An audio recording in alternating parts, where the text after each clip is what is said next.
नमस्कार। आज मैं एक किताब गागर में सागर युग पुरुष स्वामी परमानंद जी द्वारा कही गई कहानियों को इसमें लिखा गया है और इसे लिखने वाले हैं सुधांशु महेश जी।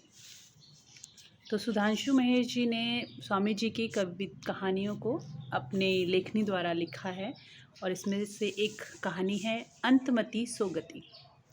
तो मैं ये आपके साथ इस कहानी को आपके साथ शेयर करना चाहती हूँ।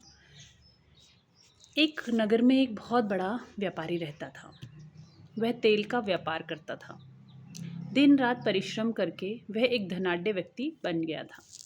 बड़े बड़े व्यापारियों में उसकी गिनती होने लगी। ईश्वर कृपा से उसके पास किसी भी सांसारिक सुख की कमी नहीं थी। रहने के लिए महलनुमा घर, सुंदर व आज्ञाकारी पत्नी, 2 पुत्र, 1 पुत्री का पिता। वह व्यापारी जब अपने वैभव को देखता तो गर्व से फूला नहीं समाता था। इतने भोग विलास का मालिक अपने मालिक ईश्वर का कभी स्मरण नहीं करता था। उसका व्यापार दिन दूना रात चौगुना बढ़ने लगा। अब अपने नगर के अतिरिक्त उसका व्यापार दूसरे नगर में भी फैल गया। जैसे जैसे उसका व्यापार बढ़ता गया, उसका मस्तिष्क उतना ही अधिक व्यापार में होता गया। अब उस सेठ के पास परिवार के लिए भी समय नहीं होता था। फिर ईश्वर की तो क्या ही कहें। अब तो उन्हें केवल एक ही ध्येय दिखाई देता था, वह था धन। इसी प्रकार समय बीतता चला गया और एक दिन सेठ को समाचार मिला कि नगर में परदेश से कोई व्यक्ति आया है जो तैरना सिखाता है। सेठ ने सोचा कि मुझे भी नदी के पार जाना पड़ता है, तो क्यों ना मैं भी तैरना सीख लूँगा तो वक्त पे वक्त काम ही आएगा। फिर सोचा न जाने कितना पैसा लेते होंगे सिखाने के लिए, पहले पता कर लेना उचित है। यह सोचकर उन्होंने अपने एक नौकर को भेजा तैराक के पास सभी आवश्यक सूचनाएं पता करने के लिए। नौकर भी गया और पता करके ले आया। नौकर ने आकर मालिक को बताया कि वो तो समाज सेवा करते हैं और तैरना सिखाते हैं बिना कोई पैसा लिए। सुनकर सेठ जी तो बहुत ही खुश हो गए और कहने लगे, वाह, हींग लगे ना फिटकरी और रंग भी चौखा। एक दिन समय निकालकर सेठ जी पहुँचे तैराक के पास और बोले, मैं तैरना सीखना चाहता हूँ, कितने दिन लगेंगे, कितने दिन में सीख जाऊँगा? तैराक ने कहा, 3 महीने का समय चाहिए। सेठ ने हिसाब लगाया और देखा 3 महीने तो मुझे लाखों का नुकसान हो जाएगा। तैराक से बोले, क्या इससे कम समय में कुछ सीखा जा सकता है?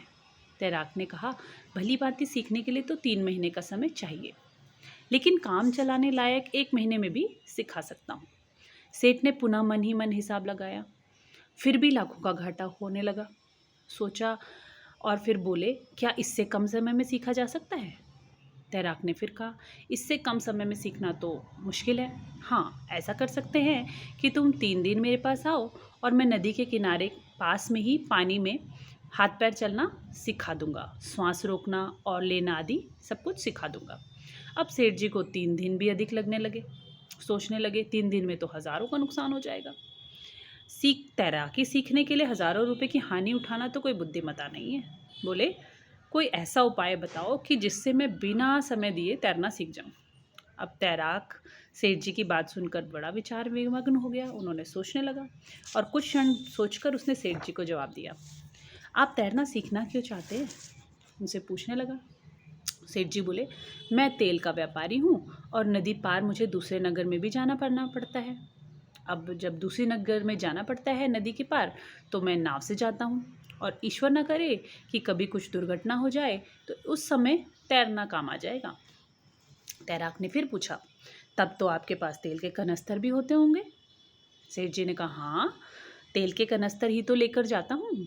यह सुनकर तैराक बोला, सेठ जी, तैरना सीखने के लिए तो समय चाहिए, उसके लिए तो अन्य कोई उपाय नहीं है, लेकिन हाँ, डूबने से बचने के लिए एक उपाय है, वह मैं आपको बता देता हूँ। आप ऐसा करें कि जब भी नाव में जाएं, 1-2 खाली कनस्तर अपने साथ रख लें और यदि नाव डूबने लगे तो खाली कनस्तर लेकर नदी में कूद जाए। कनस्तर को पकड़े रहें, खाली कनस्तर पानी में तैरता रहेगा और आप कहीं ना कहीं किनारा पा जाएंगे। सेठ जी ने सोचा, यही ठीक है। तैराक को धन्यवाद किया और चल पड़े। उस दिन के पश्चात सेठ जी जब भी नदी पार जाते तो 1-2 खाली कनस्तर अपनी नाव में रख लेते।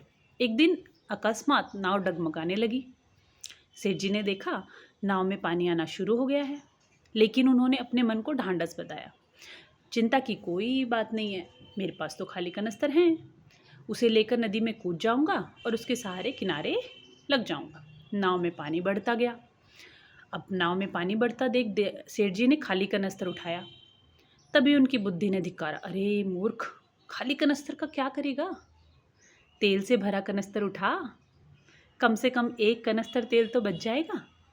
क्योंकि सेठ जी ने सारा जीवन तेल के महत्व को ही समझने में बिताया था, तो इस समय भी उन्हें तेल से भरा कनस्तर ही प्रिय लगा। खाली कनस्तर उठाने में हानि ही अनुभव हुई और सेठ जी ने आव देखा न ताव तेल से भरा कनस्तर उठाया और कूद गए नदी में। और फिर क्या, एक कनस्तर तेल का लालच सेठ जी को ले डूबा। जीवन भर तेल का महत्व समझने वाले सेठ जी अंत में भी तेल का ही महत्व समझ पाए। खाली कनस्तर की महिमा उस समय उनके समझ में नहीं आई। जैसा अभ्यास जीवन भर रहा वैसा ही अंतिम समय में भी सोच पाए और डूबने से बचने का उपाय जानते हुए भी उसका अभ्यास न होने पर अंत समय में उसका लाभ न ले सके। अंत समय में जैसी मति रही वैसी ही गति पा सके। तो इस कहानी से हमें यह शिक्षा मिलती है कि हम जीवन भर जिन चीज़ों का अभ्यास करते हैं अंत समय में भी हमें वही चीज़ें याद रहती हैं। पता होने पर भी कि हमें क्या करना चाहिए और किस चीज़ों से हम बच सकते हैं, हम वही चीज़ें करते हैं जो हम जीवन भर करते आए हैं। तो इस कहानी से दो विद्यार्थियों के लिए अलग शिक्षा है और गृहस्थ लोगों के लिए अलग शिक्षा मिलती है। विद्यार्थियों के लिए यह शिक्षा है कि विद्यार्थी जब यह सोचेंगे कि हम तो परीक्षा के दिनों में पढ़कर ही सफलता प्राप्त कर लेंगे, तो यह उनकी बहुत बड़ी भूल है। सफलता का रहस्य है निरंतर अभ्यास करना। इसलिए जब भी सत्र प्रारंभ होता है मन लगाकर पढ़ना आरंभ कर दीजिए, अन्यथा सेठ की भांति डूबना पड़ेगा। और हम जैसे गृहस्थ लोगों के लिए, दीन दुनिया माया में रहने वाले लोगों को जब संत लोग भव सागर पार करने के उपाय बताते हैं तो हमें समय रहते और सामर्थ्य के अनुसार उसका अभ्यास कर लेना चाहिए, ताकि अंत समय में हम अपने स्वरूप में स्थिर होकर इस शरीर को छोड़ सकें। धन्यवाद।